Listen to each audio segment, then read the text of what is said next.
आपकी sexual habits हैं, ये आपके किसी जो चाइल्डहुड का एक्सपीरियंस होता है उसकी वजह से भी होती हैं, या आपका लिबिडो हायर है, लेस है, क्या है? होती ही उसी वजह से हैं। अच्छा। जो आपका अर्ली चाइल्डहुड एक्सपीरियंस होता है अराउंड सेक्सुअलिटी एंड सेक्स, वही आपके सेक्सुअल बिहेवियर्स को, फैंटेसीज को और आपकी डिजायर्स को इंक्रीज करना, काम करना, उसका बहुत इम्पोर्टेंट रोल है। बहुत इम्पोर्टेंट, आप यूँ समझ लें कि मोर देन 80% रोल है उसका। मसलन मैं एक सवाल इससे रेलेवेंट बनता है कि एक अगर कोई बच्चा है 7-8 साल का, जिस तरह यूजुअली हमने मुख्तलिफ जगहों पे देखा है, वो उनके साथ मतलब मिसहैप्स हो जाते हैं, या खबर बच्चियां हैं उनके साथ किसी बड़े मर्द ने कुछ कर दिया या बच्चे के साथ कर दिया, तो वो हैबिट्स उसकी अगली एज तक भी रहती है।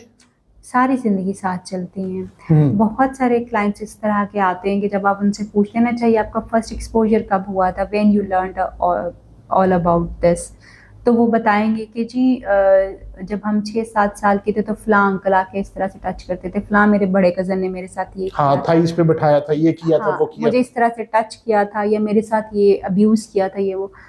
ऑनेस्टली मैं आपको बताऊं कि इस कदर सेक्सुअल अब्यूज और मॉलेस्टेशन है कि आपकी सोच होगी, आपको पूछना पड़ेगा कि आप बचे हुए हैं। ओके, आप बचे हुए तो आप बचे कैसे हैं, ये सवाल है। अब्यूज का सवाल खत्म हो जाना चाहिए कि आप अब्यूज हुए हुए हैं कि नहीं, आप बचे हुए का सवाल होना चाहिए, क्योंकि गिने चुने लोग आपको बचे हुए नजर आएंगे, बहुत कम। तो बेसिकली जो आपका जैसे मुझे एक क्लाइंट अपना याद है, उसकी वो ये पाकिस्तान में नहीं था मगर था पाकिस्तानी, तो उसने ही use to have consultation with me, तो उसने मुझे बताया कि मेरे बचपन में मेरे अम्मा अब्बा क्योंकि दोनों वर्किंग थे, तो मुझे घर छोड़ के जाते थे। जो हमारी मेड थी ना, शी वॉज अफ्रीकन। अच्छा।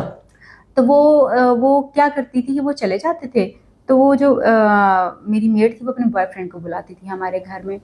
अब बहुत सारी अब ऐसी फैक्ट्स में बहुत सारी हैं, मैं मतलब वो अपने बॉयफ्रेंड को बुलाती थी, उस बच्चे को फोर्स करती थी कि उसके साथ कुछ करे, और वो उस खातून के साथ कुछ करे, उसके बॉयफ्रेंड के बॉयफ्रेंड? साथ, और बॉयफ्रेंड अपनी गर्लफ्रेंड के सामने उसके साथ कुछ करता था, यानी मतलब जो भी एक सेक्सुअल एक्टिविटी होती है वो करता था। और उसके बाद जो है बच्चे को ह्यूमिलेट किया जाता था कि you are not good enough, तुम इतने अच्छे नहीं हो, देखो हाउ गुड ही इज। वो ह्यूमिलेशन, आप जब वो 27, 28, 30 साल का मर्द है, still is there in his mind, वो उससे बाहर नहीं आ पाया। वो ही सेज कि मैं आज भी यही समझता हूँ कि I am not good enough, मैं हूँ ही नहीं सही।